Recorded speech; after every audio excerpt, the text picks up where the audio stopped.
But Bobby Wayward has a lot on the line right here. He could literally derail the momentum of Iceberg by dethroning the #1 contender and, in a sense, maybe becoming the #1 contender himself. That would definitely put him in line for a future title shot.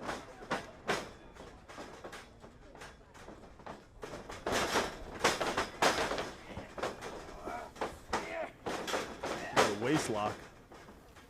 Deonn Rusman looks to be obviously the bigger guy and stuff like that, but Wayward's been in there with guys way bigger than him. Wayward, absolutely. We had Wayward versus taking on Jake Hager before, and I mean, as well as many other people. Wayward's been with us for a long time, and Wayward's been in there with guys way bigger than him, myself included. I've been in there with Bobby. What am I talking about? Bobby beat me. So, I mean, Bobby is as crafty as it comes and knows what to do and strategizes, and he's a very smart competitor in that ring. So there's no doubt about Bobby. Bobby knows that the rocket ship is on Deonn Rusman's back. Bobby knows that this guy has the whole world in front of him, and Bobby's not going to take too kindly to that. He's not the type that's going to sit back and see another guy and say, okay, no problem. You're a future star, kid. I'm going to, help you get there. No, Bobby's the type that's going to be like, you're a future star? Yeah, we'll see about that. We'll see about that, bro. I'm going to kick you and do this to you right now. I see Bobby going to the headlock right now on Iceberg. The Iceberg. I would say that's an awesome, moniker of nickname for a team. Whoa! You were with us in Alaska in December. He hails from there. Do you not know why they call him the Iceberg? Quarantine has messed up my brain, I'll tell you that. There he is. Rusman, I'll tell you one thing. Rusman has not missed a beat during quarantine. He looks like he's in outstanding shape. No. Whoa! Oh, he went for a press slam. Wayward slipped behind. Reversal. Hard into the buckle. I mean, with the way quarantine has been going for me, I'm surprised I remember what I did last week. Power slam. Beautiful by Iceberg. That dude is strong.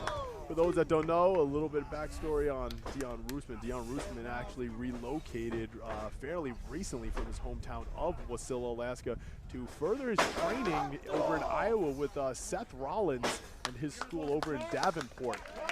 So Rollins is taking his career very, very seriously, and it shows in almost no time. It's never been done here at WrestlePro. It's never been done where someone from another place just comes on board, and in the amount of time as a virtual unknown, complete unknown, and in the time span, Deonn Rusman made his debut with us in Alaska, April 2019, to where we're at right now. He's now the #1 contender. He's wrestling. Oh! I was a little scary on that one. Wow, Wayward head of steam. That was amazing. That came out of nowhere, I'll tell you that. Wayward stopped that momentum real quick, but what I was saying before is no one in that time frame, April 2019, he debuted with us in Alaska. No one's heard of this guy. I never heard of this guy. This guy came out of nowhere against Chris Masters over in Alaska. Then he took on Justin Carino in Rahway. Then from there, then he won the ladder match. #1 contender. The fans are behind him. This guy was as close to an overnight sensation here as WrestlePro that we literally have ever seen. Absolutely, I agree with that 100%. The first time I worked with him back in December at our last Alaska event, I was highly impressed and never even heard of this guy. But after him going one-on-one against Justin Carino, I was blown away. I was impressed by his athletic ability and everything, and very grateful that the higher ups here at WrestlePro. Oh yeah, have brought him in. I know them well. And then from there, came back a couple of months, 2 months later, just to win the ladder match, become the on-the-spot title shot champion. Challenged Anthony Bowens and Matt McIntosh, triple threat match. Didn't get pinned. Bowens pinned McIntosh. Now that brings us to what was supposed to happen in May, which would have been literally a year to the date he debuted with us.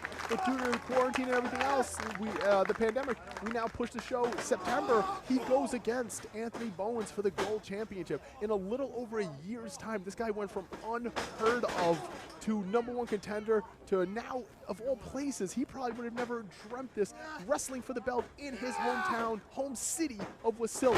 This is insane. This is a Cinderella story, but it all could come to a screeching halt, obviously, come September 19th, if he cannot do the impossible and defeat someone at the level of Anthony Bowens.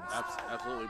Bowens has been literally riding high since he won that ladder match back in December in that fatal four-way, and he's just been nonstop. Actually, even before that, he's been nonstop since basically he started here at WrestlePro. His skyrocketed, and I could definitely see him going further and further up in career-wise. But keep in mind, we're also looking past Bobby Wayward, and we shouldn't be doing that. Absolutely, yeah. We shouldn't be doing that because we're saying it could all come derailed come September against Anthony Bowens in Alaska. Absolutely. But it could actually, the confidence level of him heading into that match, coming off of a loss to Bobby Wayward. Not that's anything to be ashamed of. Bobby Wayward, former two-time champion in his own right. However, to get that kind of momentum taken away from you is a tall task. So right now, right here, right in front of him, this victory is almost as important as the big one come September, because he needs this confidence. He needs to ride high heading into his hometown. He needs this right now. But Bobby Wayward is not going to just let him take it. He is going to have to claw, crouch, bite, and do everything he can to stop someone like Wayward. Absolutely. And now we have, as Wayward pushes. Like I was saying, I was just talking about the credentials of. Whoa! Beautiful. I was just talking about the credentials in the last match of Anthony Bowens and of Matt McIntosh. So you're looking at someone like Bobby Wayward, who has multiple victories over both of those individuals.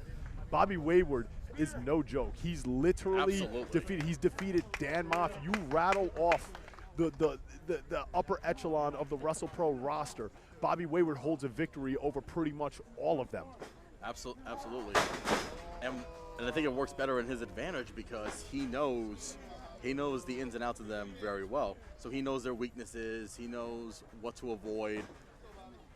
But with Deonn, he's doing the best that he can. But it looks like Bobby lured him in right there. Bobby was trying to play. Bobby was playing him right there, but he got caught. Goes for a suplex from the inside out. Bobby lands behind him. He used his belt. See, right over there? Looks like he has him in a version maybe of $1 Million Dream. Right there, Bobby used Deonn's own weight belt to pull him into that waistline. So Deonn's wardrobe actually worked against him right there and allowed Bobby to actually pull him in and get the advantage, but temporarily broke it. Runs him into the corner, but he eats that kick right to the face. Wayward sizing him up, it looks like. Maybe a kick. Oh.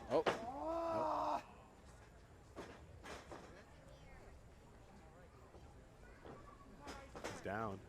I'm not sure what's going on here. Not sure either. Oh, he played possum. Wow. He played possum. Byron's guy taking a spear. My goodness. He's put away many people. Is this it? Is this it? Is this it? He did it. Wow. He did it. Who's your winner? Deonn Rusman. What an impressive victory for Deonn Rusman here.